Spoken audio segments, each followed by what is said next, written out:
Sorry, Jesse, but your crystal beasts aren't making it past my Air Neos, especially with all these attack points that he currently has. Well, if your Air Neos is so strong, then I'll just have to summon my Rainbow Dragon. It's the strongest card in Duel Monsters. The strongest monster in the game. It must be your high-level monster. I activate my Trap card. It destroys all high-level monsters on the field and stops you from summoning any other high-level monsters. It may have destroyed my Air Neos, but it won't let you summon your Rainbow Dragon. That's funny, Jaden. I don't actually have the Rainbow Dragon. In fact, I'm pretty sure the card doesn't even exist yet. Judge!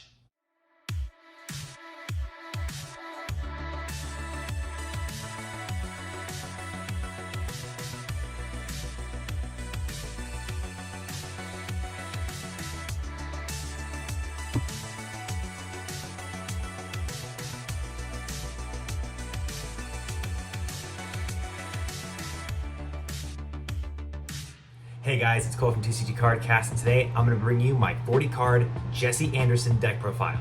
So let's get into it. So, Jesse Andersen, or Johan Andersen, depending on which dub you watched, is one of my favorite characters in the show, honestly.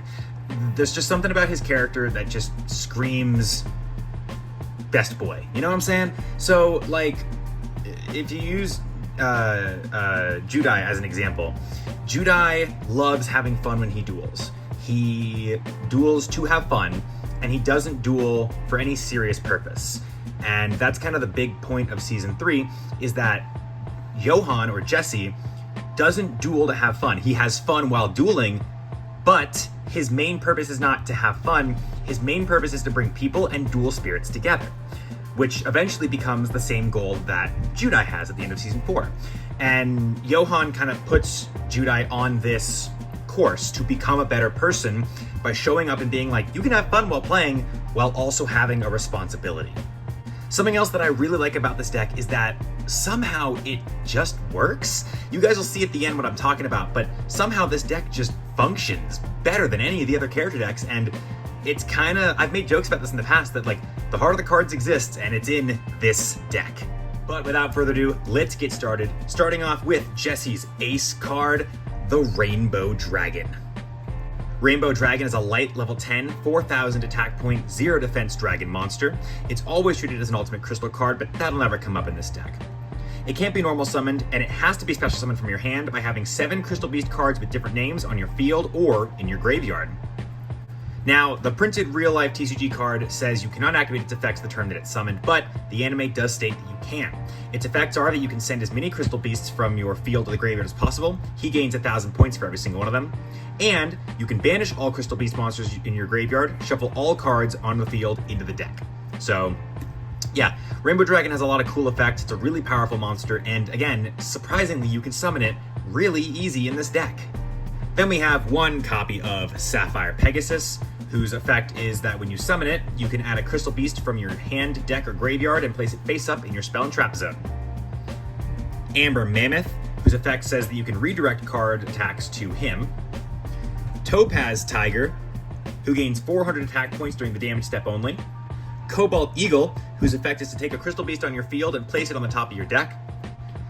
Amethyst Cat, who can cut her attack points in half to attack directly. Emerald Tortoise, who can change the battle position of monsters your opponent controls. And finally, Ruby Carbuncle, who can summon herself from the back row, and when she does, she summons every Crystal Beast from your back row. And all these Crystal Beasts also have the same effect, which is when they're destroyed by battle or card effect, they go straight into your back row as a crystal. This deck's got a lot of spells and traps, so I'm not really going to go over every single one of them. I'm just going to kind of do my best to speed through them, but also go over the really important ones. First off, we have the field spell, Ancient City Rainbow Ruins, which gains additional effects based on how many Crystal Beasts are in your back row. Gem Burst, which is kind of like the Hero Flash of Crystal Beasts. It requires you have G-Force, E-Force, and M-Force in your graveyard. Golden Rule, which is one of the most powerful cards in this deck, guys. It's amazing. It's an equip spell. You can only equip it to a Crystal Beast, and when it's activated, you place 2 level 3 or lower Crystal Beast monsters from your deck face up in your spell and trap zone as continuous spells.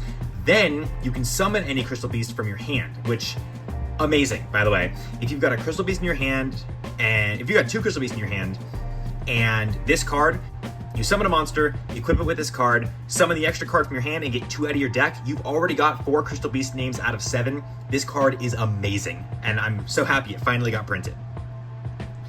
Then we have 1 copy of Rainbow Blessing, 1 copy of Crystal Flash, 1 copy of Rare Value, which is like your draw 2 card for the deck, Crystal Spring, which almost exclusively works with Cobalt Eagle, Take Flight, Crystal Release, Crystal Beacon, another one of those cards that you can combo with like Golden Rule to summon another Crystal Beast card from your deck, Prism Wall, Crystal Tree, Graceful Charity, Pot of Greed, a Monster Reincarnation, and then we have M-Force and E-Force. Onto our traps, we have the last card of the Gem Flash combo. We have G-Force. Then we have 1 copy of Last Resort, which actually is a trap card that kind of functions like Demise of the Land. It activates your Ancient City Rainbow Ruins from your deck. Rainbow Path, which is a really great card you can use to negate attacks. Rainbow Gravity, which is a card that you can use to quickly summon out a Rainbow Dragon from your deck. Crystal Counter, Cut Jewel, Sapphire Revive, Crystal Pair, Amber Circle, Crystal Fortress, Trap Strap, Rainbow Life, another great card you can use to save yourself from any near-death experiences, Mind Blast, the One to be Protected, and Damage Capture. Now, in these character deck profiles, we do not do a lot of side decking, but on the occasion, there are characters who play cards that you could side in to make more accurate duels for different scenarios. For example, Mai, Weevil, and Rex all have Seal of Ori Kalkos in their side deck. So if you want to, for example, play the duels where Jesse was controlled by Yubel, you take these cards here, and you swap them out for the Advanced Dark cards. The first one we have is Rainbow Dark Dragon. Now, he's got the exact same stats as normal Rainbow Dragon. The only real difference is that Rainbow Dark Dragon uses advanced crystals instead of normal crystals. Then we have Advanced Crystal Beast, Sapphire Pegasus, Advanced Crystal Beast, Amber Mammoth, Advanced Crystal Beast, Topaz Tiger, Advanced Crystal Beast, Cobalt Eagle, Advanced Crystal Beast, Amethyst Cat, Advanced Crystal Beast, Emerald Tortoise, and Advanced Crystal Beast, Ruby Carbuncle.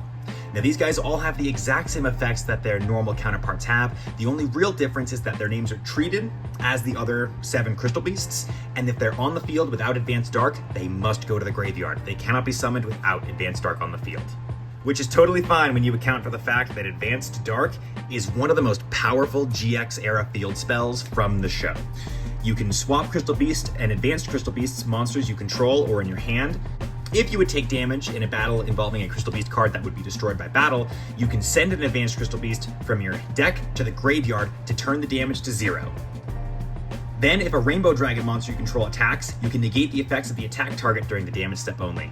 This card is great. That's why we're playing 3 of it, because, Yubel only ever played with Advanced Dark on the field, because, like I said before, the Advanced Crystals require you have Advanced Dark on the field. The main real strategy behind this deck is clearly summoning Rainbow Dragon, who again requires 7 different Crystal Beast monsters from your deck to be on your field or in your graveyard. Because you only have 7, you gotta expend all 7 of these guys as fast as you can. Thankfully, this deck has options. I think the quickest I've ever summoned Rainbow Dragon using this deck was using Sapphire Pegasus, Golden Rule, and Crystal Beacon, as well as having 1 Crystal Beast in my hand. So I'm just gonna give myself Tortoise. Now, this looks like a really specific hand, guys. It really does look like a really specific hand, but getting any combination of these cards is really easy to do, especially Crystal Beast, Sapphire Pegasus, and Beacon, and or Golden Rule. I'm just gonna show you the fastest way that I've ever summoned Rainbow Dragon to give you guys an idea of what you're trying to do. You can summon Sapphire Pegasus. Pegasus' effect is going to place a Crystal Beast in your back row. I'm just gonna go ahead and do Ruby Carbuncle. Then you activate Golden Rule, which pulls 2 Crystal Beasts out of your deck, Amethyst Cat, and we're gonna go ahead and say Tortoise was in our deck. Then it's going to summon the Topaz Tiger, which I replaced the Emerald with in my hand. Now we've got 5 Crystal Beast monsters. Then we can activate Crystal Beacon, because we have 2 or more Crystal Beast cards in our Spell and Trap zone, we can summon Amber Mammoth. And literally all we have to do now, guys, is dig out Cobalt Eagle. Even without the Crystal Beacon, guys, just Pegasus and Golden Rule alone put 5 Crystal Beast monsters into our field. With how much draw power this deck has and how many alternate methods this deck has to do something like this deck actually summons Crystal Beast cards really fast. It's incredibly surprising how fast an anime accurate Jesse deck works, especially with only 7 copies of each Crystal Beast, which you're probably thinking, how are you gonna get any Crystal Beast into your hand if you've only got 7 of them? It just works. I genuinely have no idea how to explain how well this deck just simply works. If you're looking to build Johan's deck in real life, obviously there's a lot of anime exclusive cards you can't quite use yet. But in recent years, we've been getting a lot of those cards that we were still missing. Example, Golden Rule, that card we just showed off, finally got printed recently. We have every Crystal Beast, we have Rainbow Dragon. Most of the cards in this deck are printed, minus a couple of those anime exclusives. And those anime exclusives can be easily replaced with other things. For example, without those anime cards, you're kind of screwed if you don't have those extra copies of the Crystal Beasts, so you can go ahead and play 1 extra copy of each Crystal Beast. That's 7 spots that you just filled up by playing an extra copy of each Crystal Beast. Heck, I sometimes suggest playing 3 Sapphire Pegasus. As long as you don't really care that your deck isn't 100% accurate when building this deck the way that I do, you can really mix and match whatever ratios you want for your Crystal Beasts to make up for the fact that you don't have a bunch of those anime exclusive one-off cards. But that was my 40 card Johan Andersen or Jesse Andersen deck profile. If you guys enjoyed it, hit the button in the center of the screen to subscribe on the spot. Go down into the comment section below, tell me what you guys want to see next and what you're the most excited for. And go down into the description, check out the link to our Discord to stay connected with the community, and tell me what you guys want to see next with the playlist. This has been Cole from TCG Cardcast. Peace out.